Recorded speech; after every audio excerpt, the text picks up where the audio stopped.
Assalamualaikum warahmatullahi wabarakatuh.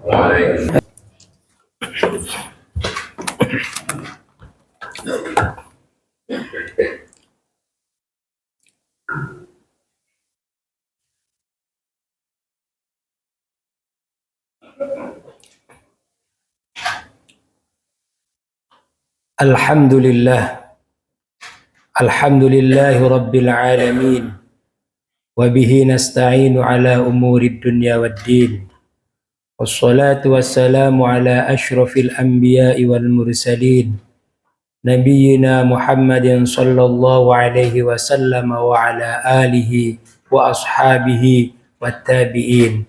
Wa man tabi'ahum bi ihsanin ila yaumiddin. Ashhadu an la ilaha illallah wahdahu la syarika lah. Lahul mulku wa lahul haqqul mubin. Wa ashhadu anna sayyidana Muhammadan abduhu wa rasuluhu sadiqul wa'dil amin. Amma ba'd. Faya ayyuhal hadirun ittaqullaha haqqa tuqatih wa la tamutunna illa wa antum muslimun. Faqala ta'ala fi kitabil karim a'udzu billahi minasy syaithanir rajim. Wa may yattaqillaha yaj'al lahu makhraja wa yarzuqhu min haitsu la yahtasib. Hadirin jamaah salat Jumat yang dimuliakan oleh Allah, segala puji hanya milik Allah Subhanahu wa taala. Zat yang telah menganugerahkan kita banyak sekali nikmat, baik materi maupun imateri. Bahkan dalam Al-Qur'an disebutkan bahwa bila kita hendak menghitung nikmatnya, maka pastinya kita tidak akan mampu. Shalawat dan salam harus senantiasa kita haturkan bagi Nabi Muhammad sallallahu alaihi wasallam beserta keluarga dan para sahabatnya. Atas perjuangan mereka, agama Islam bisa tegak pada hari ini hingga hari kiamat nanti. Hadirin sholat Jumat yang berbahagia. Salah satu kunci Nabi Muhammad sallallahu alaihi wasallam dan para sahabatnya berhasil dalam memperkenalkan dan memperjuangkan agama ini adalah dengan cara menjaga hubungan antar umat Islam agar tetap terjalin dan tidak terputus sampai kapanpun, atau biasa disebut dengan silaturahim. Jika hendak meninjau definisi, Imam Nawawi dalam Syarah Muslim mengatakan bahwa silaturahim merupakan bersikap baik kepada kerabat atau karib yang dapat menghubungkan antar dua pihak. Berbuat baik di sini terkadang berupa materi atau imateri, seperti membantu, berkunjung, memberikan salam, dan lain sebagainya.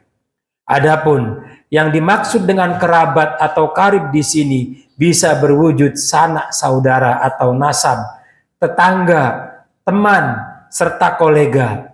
Dengan kata lain, tidak terbatas pada orang-orang yang hanya mempunyai hubungan darah saja. Bahkan dalam cakupan yang lebih luas, kerabat atau karib di sini bisa saja berwujud yang berbeda agama. Sebab dalam Islam, perbedaan agama bukan menjadi momok yang dapat membatasi interaksi antar sesama manusia.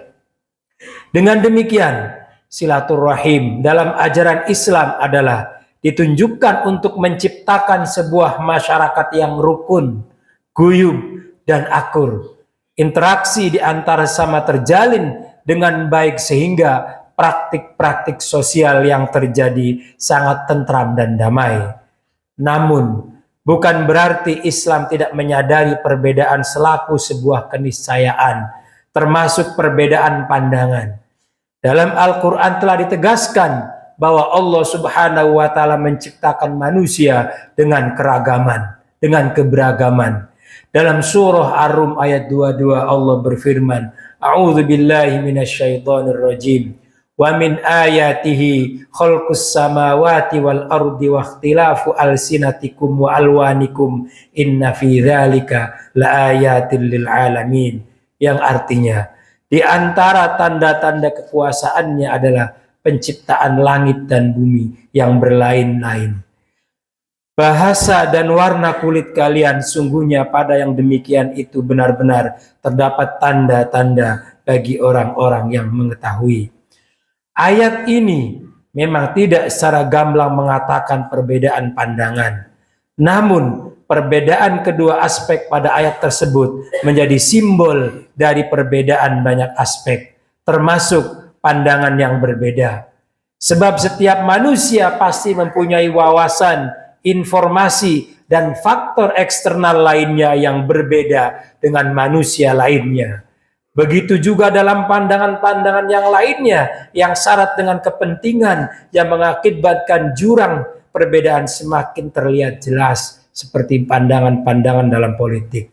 Maka sejatinya perbedaan dalam hal ini merupakan fenomena alamiah yang tidak perlu dijadikan sebagai sebuah masalah. Justru perbedaan pilihan-pilihan kita di antara sama ini dijadikan sebagai kekhasan sebuah masyarakat yang menganut sistem demokrasi. Hadirin jamaah sholat Jumat yang berbahagia, dengan demikian, mengingat perbedaan pandangan merupakan fitrah manusia, maka tidak ada alasan lagi untuk memaksakan keinginan dan merasa paling benar sehingga menurut orang lain untuk mengikuti pilihan-pilihan baik dalam hal apapun dalam sebuah kebijakan di lingkungannya masing-masing. Begitu juga sangat tidak bijak apabila keinginannya tidak terwujud sampai harus memutus tali silaturahim, entah dengan saudara, tetangga maupun teman. Hadirin jamaah sholat Jumat yang berbahagia, Nabi Muhammad SAW dalam riwayat Bukhari dan Muslim mengultimatum bahwa orang yang memutus silaturahim tidak masuk surga. Beliau bersabda, la yadkhulul jannata qati'un, artinya orang yang memutus silaturahim tidak akan masuk surga. Ancaman ini merupakan bentuk keseriusan baginda Nabi Muhammad SAW bahwa silaturahim merupakan ajaran agama yang harus dijaga. Maka umatnya tidak boleh ada yang memutus silaturahim, terlebih hanya karena beda pandangan di lingkungannya. Dan juga hubungan yang dirajut bertahun-tahun jangan sampai menjadi tercerai-berai gara-gara perbedaan-perbedaan ini. Seandainya orang yang memutus silaturahim itu mendapatkan kompensasi berupa apapun itu, maka janganlah kompensasi tersebut hanya berupa bersifat fana. Maka silaturahim ini adalah merupakan sifatnya langgeng yang tidak boleh diputus oleh apapun juga. Mari kita renungkan bersama, kira-kira lebih intens manakah berinteraksi dengan saudara, sanak, tetangga, atau orang-orang yang sama dengan kita, atau dengan orang-orang yang ingin memanfaatkan kita. Oleh karena itu, kebersamaan kita ini di antara saudara, teman, dan tetangga serta jamaah tentu lebih insen daripada orang-orang yang membutuhkan kita. Hadirin jamaah sholat Jumat yang berbahagia, oleh karena itu melalui mimbar khutbah ini, marilah kita bersama-sama untuk meneguhkan kembali bahwa begitu pentingnya tali silaturahim. Jangan sampai kita bercerai-berai gara-gara hal yang tidak penting, gara-gara perbedaan pandangan, perbedaan pekerjaan, ataupun perbedaan-perbedaan lainnya. Tetaplah bahwa kita ini adalah sesama saudara, seiman, seagama, dan sebangsa. Imam Ibnu Hajar Al-Asqalani mengutip pendapat At-Tib menjelaskan bahwa maksud hadis, ada sebuah hadis yang diriwayatkan dalam Adabul Mufrad, yaitu innar rahmata la yanzilu ala qaumi fihim qati'ur rahim, yang artinya sesungguhnya rahmat Allah tidak akan turun kepada suatu kaum yang di dalamnya terdapat pelaku yang suka memutus tali silaturahim. Menurut Ibnu Hajar Al-Asqalani ini adalah bahwa suatu kaum yang kompak untuk mendukung seseorang yang memutus tali silaturahim, maka tidak mengingkari perbuatan tersebut. Akibatnya kehidupan sosial atau kaum tidak tentram dan sejahtera, maka akan banyak masalah yang akan dihadapi oleh suatu komunitas itu. Tentu hal seperti ini tidak diharapkan terjadi di bumi kita ini, Indonesia. Masalah yang lainnya, perbedaan-perbedaan itu, jadikan itu merupakan sunnatullah. Dan kita tidak menjadikan kita sebagai kaum atau komunitas yang tercerai-berai.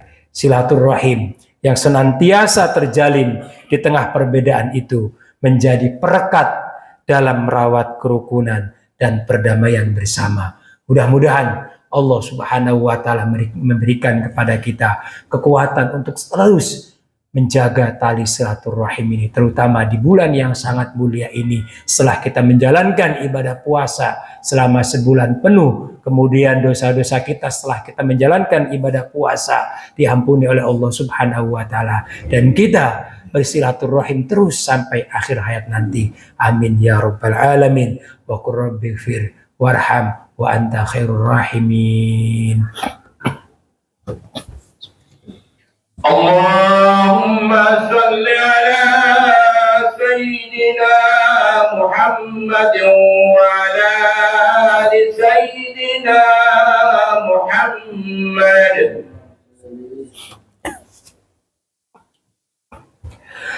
Alhamdulillah. الحمد لله الذي أمرنا بالاتحاد والاعتصام بحبل الله المتين. أشهد أن لا إله إلا الله وحده لا شريك له، وأشهد أن محمدا عبده ورسوله لا نبي بعده. اللهم صل وسلم وبارك على سيدنا محمد وعلى آله وصحبه أجمعين. أما بعد، فيا أيها الناس اتقوا الله حق تقاته، اتقوا الله فيما أمر وانتهوا عما نهى، واعلموا أن الله أمركم بأمر بدأ فيه بنفسه وثنى بملائكته بقدسه، وقال تعالى: إن الله وملائكته يصلون على النبي يا أيها الذين آمنوا صلوا عليه وسلموا تسليما.